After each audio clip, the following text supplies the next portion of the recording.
Disney is at it again. You've seen the cartoons. Now let's see them in live action form, or almost live action form. The Lion King. It's the J. Craig Movie Review. Movie Review. A movie review. The Lion King is one of my favorite of the Disney movies. It came out when I was graduating high school, and I saw that movie probably a million times in the theater. I love The Lion King, and it's one of my favorites. So this one I was excited for. Unlike Aladdin and Dumbo and Beauty and the Beast, I didn't really have much stock in those movies. I didn't really care about seeing a live-action version of them. So this one, though, I did. I really wanted to see. I mean, it's not live action, obviously. This is all computer-generated animals, right? So we went from animation to digital animation, and it looks amazing. So the first thing I will say, a positive, is this movie looks amazing. The animals look like real animals, and it is pretty awesome. They even look like they're talking. So they did a really good job with the animation. I think maybe spending too much time on that part of it. This movie is a pretty faithful rendition of The Lion King. They're not trending or making new ground here. They're not trying to tell a different story. It is essentially a shot-for-shot remake. The opening is pretty awesome. It's exactly like the cartoon. You know, you have the whole setup from the opening sequences there. And for the most part, it is a shot-for-shot. And though there are some differences in how scenes play out or how they start or maybe extending them, or even the songs are different to a point, but it is a pretty faithful telling of the story. The cast is pretty good. You have James Earl Jones returning as Mufasa, which is a plus and a minus, and I'll explain that in a minute. You have Chiwetel Ejiofor. God, I murder his name. Sorry. He plays Scar. You got Danny Glover as Old Simba. You have Beyonce as Nala. You have John Oliver as the bird Zazu, and then you have Seth Rogan as Pumbaa. And then one of my favorites was Key and Peele is in it, or not Key and Peele, but at least Key. Keegan-Michael Key is in it as one of the hyenas, and that was one of my favorite parts of the movie was his voice as a hyena. I just wish Jordan Peele was the other hyena. That would have been magical. But, okay. So the voice talent was good.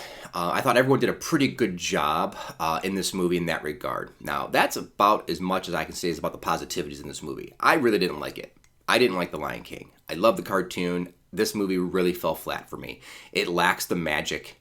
It lacks the heart of The Lion King, and I can't say disappointed, but I was really underwhelmed by the whole thing. Yeah, it looks great, and you kind of forget you're watching digital creations, but in the end, it just lacks the magic. Now, with Aladdin, I didn't really like Aladdin as a kid, so the cartoon or the new live-action movie, it didn't have a lot to live up to. So, from what I remember, it was pretty darn close to the cartoon in it. But here's the thing, it made you feel the magic. The songs, the acting, the scenes, everything just felt like the magic was alive for the first time as opposed to a cartoon, right? That was the whole point.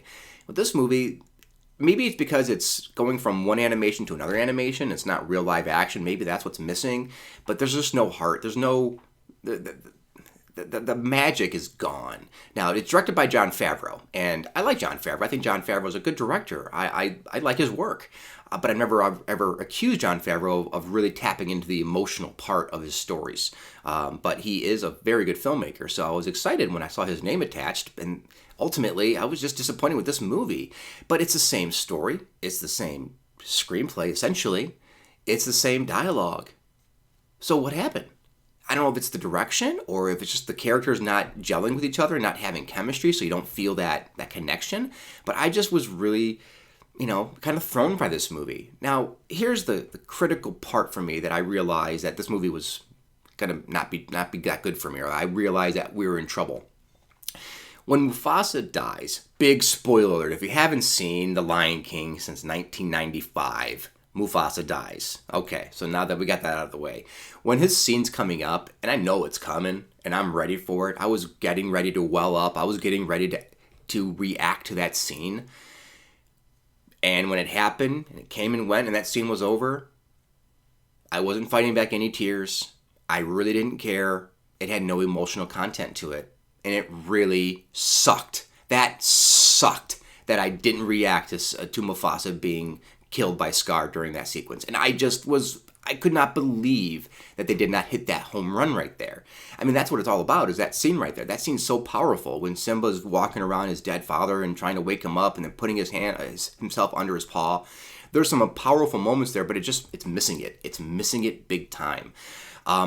Here's the other thing. You have the great idea of bringing in James Earl Jones to reprise his role as Mufasa. Congratulations. We all need more James Earl Jones in our life. I mean, that's awesome. Hearing his voice it had that little bit of magic in it, right? But here's all the thing. Here's the minus of that part. Here's the negative association with that. Is you now immediately build up a familiarity with me that's unfair. Because now I'm listening to Mufasa like he was originally. And when I hear Scar, Chiwetel Ejiofor, he's not Scar. He's not Jeremy Irons. He's a great actor, but he just, and he's fine as Scar. If you take the fact away that he's not Jeremy Irons' voice and it's a different person, it's a different kind of character, then he does a fine job. But you build that familiarity up with James Earl Jones, and then you tear it down with other voices like him, who's nowhere near as menacing of a voice as Jeremy Irons.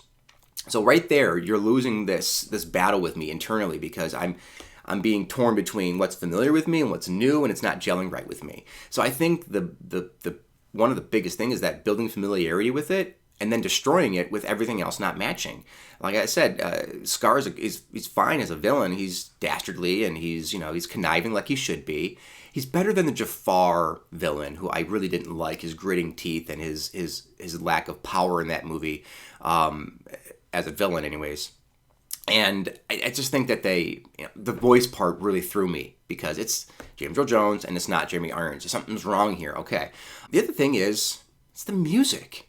So when Aladdin's on and Beauty and the Beast are on and those songs are on, it feels like you're watching it again for the first time, right? It's like a whole new world. All those songs really kind of hit home, and they just work.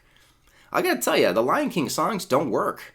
I don't know if it's because Jon Favreau is not not a music guy or what. I don't know what's wrong here, but the songs don't work. A couple of them do, like the Can't Wait to Be King. That works. The opening sequence is really good. The opening sequence is shot for shot, and then there's a couple that are okay, but for the most part, they just don't hit. Like the Hakuna Matata is okay, but that should be the one that really rocks the house. It doesn't. It really doesn't. Scar's song to the hyenas, where it's Be Prepared, is not a song. It's a very awkward start to a song, and then it ends with kind of a chorus. It's really weird, but you can't really do that sequence because the hyenas are dancing and like goose stepping like Nazis, and so obviously you can't recreate that scene like that. But it just doesn't work in that regard. So the songs also just really hurt it. So ultimately, I was really disappointed with this movie, and I can't understand what happened, because it's the same movie, but it doesn't hit. But who am I? I'm just a guy who wanted to cry when Mufasa died. So thanks for watching. Thanks for listening. See you next time. It's the J. Craig Movie Review. You watch till the end. Thanks, like, and subscribe.